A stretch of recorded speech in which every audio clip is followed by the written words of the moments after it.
G'day guys, this is Tyr and welcome back to another Fallout 76 Steel Rain guide. In this video I'll be doing a complete breakdown and guide of the newest power armor set to be introduced into this game, the Hellcat power armor. This video will include firstly how to acquire the armor for those that don't know, then I'll be explaining the armor's natural effect, also I'll be comparing its damage resistance towards other sets of power armor like T65 power armor to explain if Hellcat truly is the new best power armor in the game. The answer may actually surprise you. I'll then be covering how to get your hands on the modifications for this armor as well, and then finally I will be showing off how visually captivating this armor looks. Let's get into it. Okay, so firstly, the acquisition of this armor. Honestly, it's fairly simple and I'm sure at least 99% of you know how to get it by now, but for those few that are unaware, I will explain. Oh yeah, and slight spoilers ahead, so click off the video if you haven't finished the Steel Rain story. Anyways, to get your hands on this armor, you have to complete the storyline of Steel Rain. You have to go through each and every mission from the first one, which is called a Knight's Penance, all the way to the final mission called the Catalyst.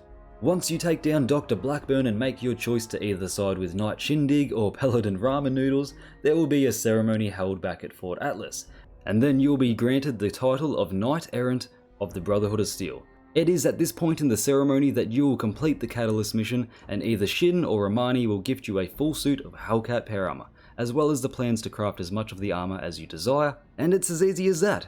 There are no secrets or loopholes or anything like that. It's as simple as you play the story, you finish it, and you get the armor as a reward at the very end. Okay, now that we've covered how to get our hands on this suit of armor, let's talk about the power armor's stats and its unique armor effect. And let's see if its effect is enough to make it the new best power armor in the game. The Hellcat power armor grants the player exactly 436 damage resistance, 320 energy resistance, and 320 radiation resistance. And to put this into perspective with the other power armors in the game, I will have on screen the resistances of every other power armor.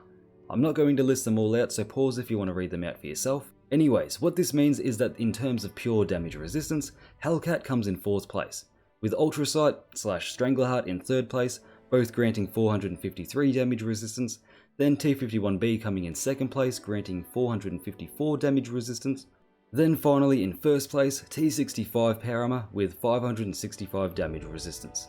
So clearly in terms of raw damage resistance, there are better options, but this does get counteracted somewhat due to the Hellcat Set Bonus, which I'll explain here in just a moment. Furthermore, when it comes to energy resistance, Hellcat is almost dead last, only beating out Excavator power armor in terms of energy resistance.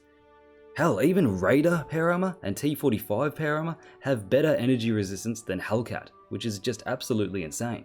Same with radiation resistance, Hellcat being on the lower side in comparison to the other sets of power armor.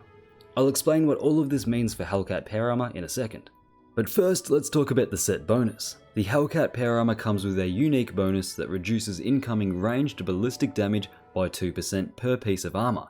This counts for the entirety of the armor, including torso, both legs, both arms, and even the helmet. Yes, that's right, I have a big revelation for you guys. Yes, the helmet also has this effect and reduces your incoming ranged ballistic damage by 2%. It says so in the files, and on screen right now is the proof, which is explained by Waster. So yes, the helmet does have this effect. The reason it doesn't state it as so is Bethesda just accidentally made it so that the unique Hellcat effect is loaded onto the same display slot as the disease prevention effect, as you can see here. So with a full set of Hellcat power armor, you will take 12% less ranged ballistic damage, and don't let anyone tell you different, because the helmet does count. And to clarify, this effect only counts towards ranged ballistic damage, meaning all firearms that deal damage with this symbol next to it in your Pip-Boy are reduced by this effect. It does not, however, reduce any ballistic or physical melee damage, so keep that in mind. So yeah, this is a pretty amazing set bonus and shows that this is definitely intended to be used for tanky builds that are going up against ranged ballistic damage. Now, the game sometimes doesn't specify exactly what counts as ballistic damage. Unfortunately, it's not as simple as if a weapon deals physical ballistic damage, then it's considered a ballistic weapon. No, the weapon also has to have the ballistic keyword attached to it, which is not always the case. So, Waster has compiled a list to show exactly everything that this armor set's 12% ballistic damage reduction effect actually works against. As you can see on the list, this armor's unique effect will make you 12% more tanky against all of these weapons on screen right now. I'm not going to list them all out, so pause the screen if you'd like to know exactly what you are more tanky against. If a weapon is not on this list, then you will not be more tanky against it. It's as simple as that. So no missile launchers, no Hellstorm launchers, no paddle balls, bows and crossbows don't count for whatever reason, and no plasma weapons. But basically, to summarize, while wearing the Hellcat power armor, you take 12% less damage from all ballistic ranged weapons only. This effect does not reduce your incoming damage against melee attacks, energy damage, or any elemental damage. It is purely working against ranged, ballistic weapons. So, this means a few things. It means that Hellcat is literally probably your best option when it comes to tanking ranged ballistic damage, but not by as much as you may think. As you can see from this graph, the Hellcat Set Bonus does slightly edge out and protect you more than the raw damage resistance of T65 power armor when it comes to ranged ballistic damage. But honestly, the difference is so minimal that you will literally never notice the difference in actual gameplay. The higher damage resistance that the T65 power armor offers is basically on par with the Hellcat armor effect, but only against ranged ballistic attacks.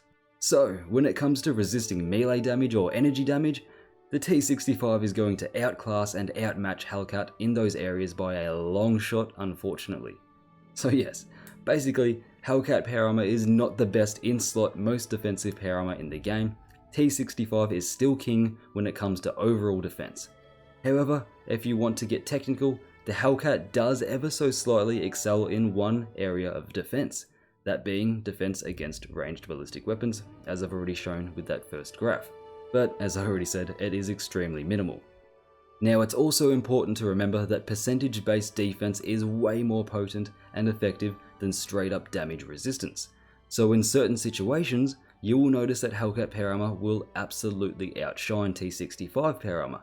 For example, those incredibly powerful anti-armor ballistic Mr. Gutsies and those daily ops enemies that punch straight through your damage resistance will be doing a lot less damage to you while you're wearing Hellcat power armor, simply because they cannot punch through percentage-based defense stats.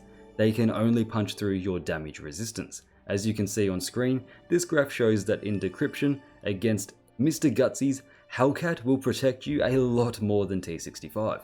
And before we move on, a huge shout out to Waster from the Data Miners Discord for putting these visual aids together for me. You're an absolute legend, mate. I couldn't have made this video without you.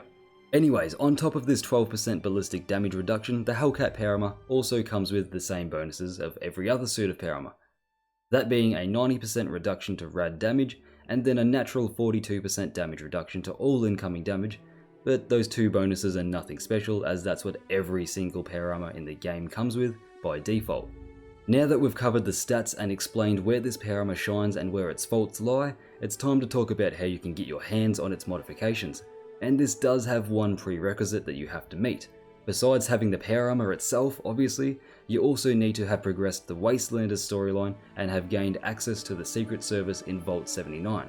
The modifications are sold by regs down in Vault 79. I'll have on screen right now every Hellcat modification that you can purchase from regs and how much gold bullion it will cost you. These modifications are a lot more expensive than we are used to, so get ready to grind out some gold bullion to get your desired mods. For example, the jetpack alone is 3000 gold bullion, which is just insane. Now, one last thing before we end the video. You can craft Hellcat power armor to be legendary once you have earned the set, and you can even earn legendary pieces of the armor as rewards from certain events like Scorched Earth, for example. And you can even have a chance to get some legendary Hellcat armor from the purveyor at the Rusty Pick, so long as you know the plans and have earned the armor. So there is no shortage of ways to get your hands on legendary variants of this armor. And now that I've covered everything that you need to know in regards to this armor, let's just take a minute or two to appreciate how awesome this armor looks. I'll do my outro and let the footage play. I hope you all enjoyed the video, and if you did, be sure to drop a like on the video, drop me a comment, let me know what you think, and if you're new here and want to see more content like this, then make sure you're subscribed with post notifications turned on. A huge shout out to my Patreons and channel members. You guys make videos like this possible, and I appreciate you guys a lot. As always, the links to my social media, Twitter, Discord, Patreon, channel membership, all that stuff, it's in the description below. Go check it out. Support me in a much larger way if you can, I'll really appreciate it. I've been Tia, and I'll catch us in the next one. Welcome to Valhalla.